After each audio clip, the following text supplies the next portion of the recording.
হে everyone, কেমন আছো তোমরা সবাই? আশা করছি তোমরা অনেক অনেক ভালো আছো। আমিও অনেক ভালো আছি, খুব আনন্দে আছি, কারণ আমি কাল যেতে চলেছি মৌসুমী আইল্যান্ড। আর আমার মৌসুমী আইল্যান্ড হলো আমার ফেভারিট একটা জায়গা। মানে একবারই গেছি, আর এইটা নিয়ে সেকেন্ড বার, তাও আমার খুব ফেভারিট হয়ে গেছে। দীঘার পর আমি তো বলবো আমার ফেভারিট জায়গা। দীঘার পর না, এখন মৌসুমী আইল্যান্ড আগে, তারপরে দীঘা। ঠিক আছে, সো দেখতে পাচ্ছ আমি ট্রলি গোছাতে বসে পড়েছি, অ্যান্ড প্রায় কমপ্লিট হয়ে রয়েছে। আর বাকিটা মানি আসলে জিজ্ঞেস করে করে নিতে হবে।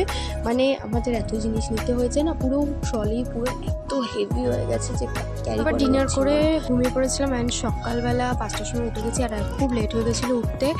আর দেখতেই পাচ্ছ মানে এত লেট হয়েছে, আমি লিপস্টিক পরানোর সময়। তো এখন আমরা মৌসুমী আইল্যান্ডে চলে এসেছি, অ্যান্ড ঢুকেছি, আলাদা মতো হচ্ছে, এন্ট্রিও করা হয়ে গেছে। ভেবেছিলাম পাটটা ভিজিয়েছি চান করি আজকে। আর সমুদ্রটা খুব মানে দেখলে তো মানে যেতে ইচ্ছা করবে, বাট খুব নোংরা, তাই আর স্নান করতে ইচ্ছা করছে না। আর দেখি এবার রুমে গিয়ে চান করে ফ্রেশ হয়ে লাঞ্চ করবো। এখনো পর্যন্ত সেই ভোর থেকে 5টা থেকে কিছু খাইনি, ডিম সেদ্ধ খেয়েছিলাম ট্রেনে একটাই।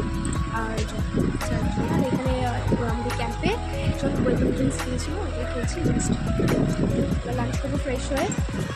শরীরে চাকরি খেলাম খুব নোংরা, আমার হ্যাঁ হাঁটতে ভালো লাগে। Okay, bye bye, I love you all. So next ভিডিওতে দেখা হচ্ছে।